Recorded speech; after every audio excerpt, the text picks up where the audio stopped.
E agora nós estamos aqui com a assistente social. Eu errei, eu falei psicóloga. Desculpa, gente. É ao vivo, é assim mesmo. E nós vamos conversar aqui, Marileia Bezerra, sobre ciúmes, né? Isso. Boa noite, Thaís. Boa noite. Muito obrigada pelo convite. Fiquei muito feliz. Torço por comparecer. vocês. Vai dar certo. Vai. E o público jovem realmente precisa de espaço. Então, parabéns e boa sorte. Obrigada. Marileia, conta pra gente esse tema tão polêmico, ciúmes, provas de amor ou posse. Por que esse tema? Por que o ciúmes é relacionado à posse? Bem, primeiro nós nos conhecemos no Centro de Referência de Atendimento à Mulher em Situação de Violência. Então, conversando, nós começamos a falar sobre a questão do jovem e começamos a conversar também sobre a violência contra a mulher. Então, nós, na conversa, percebemos que a violência ela não começa na vida adulta.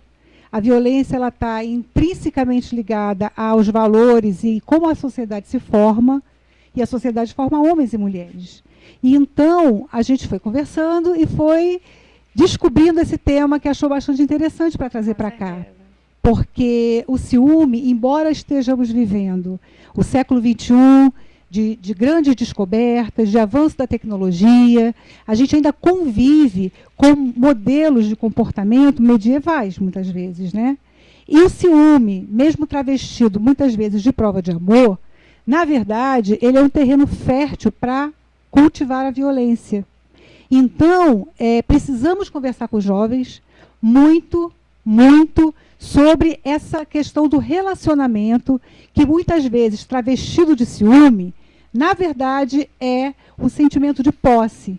E esse sentimento de posse leva a que, muitas vezes, na maioria das vezes, o namorado, o ficante, o namorido, ou o nome que se queira dar, legitime um comportamento que, a princípio, não coloque essa saia porque está muito curta, ou não gosto de ver você conversando com aquele colega, ou outras situações que parecem muito light, muito leves, na verdade, são um primeiro degrau para uma situação futura de violência, e que você nunca sabe onde começou. Na verdade, começou quando eu me proponho a permitir que o outro diga como eu devo me comportar. E como a gente identifica quando o ciúme está ultrapassando os limites? Que o ciúme não está mais sendo aquela coisa, é ciúminho, é lindo. Como identificar isso? Primeiro, eu não consigo vê-lo como lindo, né? Então, se a gente tem um sentimento de perda do outro, o ciúme é meio que um medo da perda, né? Se você consegue, aí tem dois lados, tem a pessoa que é a ciumenta e a pessoa, e o sujeito, o objeto disso, que é a pessoa que é atingida por esse ciúme. Na medida em que você se sinta tolhida dos movimentos, tolhida da vontade de fazer e sentir que não deve fazer porque o outro não vai gostar. Então, na verdade, os relacionamentos, eles são complexos. Né? Os relacionamentos, eles são infinitos de situações. Mas as relações têm que fazer com que as duas partes cresçam. Aliás, se forem duas partes, né? Muitas vezes são 3 partes, são 4 partes. Hoje em dia, né? Então, os relacionamentos são múltiplos. Mas ele tem que servir para crescer o outro, para acrescentar, para fazer a vida ser mais colorida e mais prazerosa. Não pode servir para tolir, para diminuir o espaço, para tolher os movimentos. Então, não existe o limite, né? Como não existe um limite claro, nem um muro que separa Cabo Frio e São Pedro. Não existe limite que separa o Rio de um município ou de um estado para o outro. Na verdade, algo assim que a gente deve ter para dentro de cada um. O que se permite e o que não se permite. E o que você quer para a sua vida. E o que você entende de felicidade, de liberdade, de relacionamento. Mas a gente não pode negar que o ciúmes existe. Então, como se relacionar, como impor os limites, como uma menina já de 15 anos que está sofrendo aquele ciúminho do namorado, como impor sem magoar a pessoa, né? Como impor esses limites? Bem, eu não posso te apresentar nenhuma receita de bolo. Não existe receita de bolo para os relacionamentos. As pessoas são, cada uma, um universo em si. Na verdade, as relações têm que ser pautadas no diálogo. O diálogo é que vai dizer qual é a forma que você vai lidar com isso. E até que ponto o outro está disposto a ceder. E até que ponto você está disposta a ceder. Então, na verdade, as relações são uma negociação cotidiana. São uma conquista também cotidiana. Ninguém compra ninguém. Né? A posse já sugere uma ideia de propriedade. E as meninas, as mulheres, não são propriedades, nem latifúndios, nem minifúndios. Então, o diálogo é que vai dar esses contornos e ver que limite é esse, qual é o momento. Então, a minha resposta para você é essa, né? É a administração diária desse relacionamento. Mas a gente não pode negar também que existem muitas mulheres que também têm ciúmes dos homens, né? Que às vezes impedem de jogar um futebol por causa do ciúme. Como assistente social lá do Centro de Referência das Mulheres, você deve ver vários casos de meninas que sofrem do ciúmes. Mas você vê um pouco dos rapazes, algumas mulheres que vão lá porque são muito ciumentas?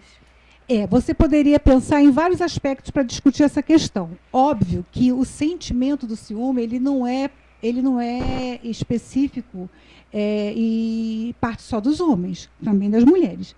Agora, se você for pensar também culturalmente, como é que as meninas são formadas e como é que os meninos são formados, as meninas são educadas ainda, mesmo que de uma forma mais liberal, mais aberta, elas ainda são educadas para serem companheiras de um homem só, de um namorado só.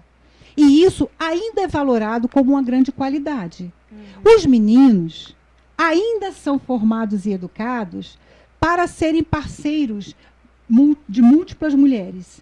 Isso não é visto da mesma forma por parte das meninas. Então, para ele, ainda é mais fácil, ainda é mais permitido pela sociedade, legitimado pela sociedade, ter mais de uma parceira. Isso, a princípio, não é visto como algo de mau caratismo, de defeito, de uma conduta que tenha que ser corrigida, tanto quanto da menina. Então, na verdade, essa educação fomenta que as meninas, quando sentem ciúme, é meio por perceber que há essa permissividade para que eles possam ter várias parceiras. Então, você vai ver que, mesmo as meninas também usando e vivendo a situação do ciúme, e os meninos, aí eu estou falando homens e mulheres, quando você vai pensar e ver os homicídios que acontecem, eles acontecem muito por parte dos homens contra as mulheres, não o oposto. Os ciúmes das mulheres, eles são mais do sentimento, né? Da conversa, do choro. Dos homens, a forma de como eles aprendem a resolver os conflitos, e aí o ciúme passa a ser um conflito da relação, é através da violência. Então, é essa questão que nos preocupa. Quando essa situação e essa forma de viver vai moldando pessoas, homens e mulheres, para uma sociedade que vai legitimar a violência contra a mulher e, no pior dos casos, o que é mais grave, os homicídios. Entendido. Você quer deixar o telefone do Centro de Referência para as Mulheres, que é importante, né? Eu convidaria a todas e todos que estão nos ouvindo a conhecer o Centro de Referência, que é um serviço público que funciona em Cabo Frio já há quase 4 anos.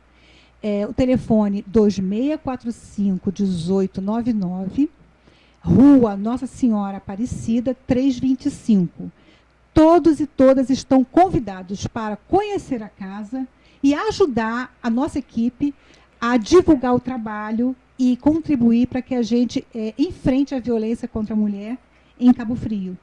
Tá ok, muito obrigada por Obrigada estar aqui. a você. E na próxima semana vamos tirar dúvidas sobre o direito do estagiário. Então, você que tenha uma dúvida, acesse lá nossa página do Facebook, que nós vamos receber a doutora Raquel Cordeiro, que vai estar tirando as dúvidas sobre o direito do estagiário.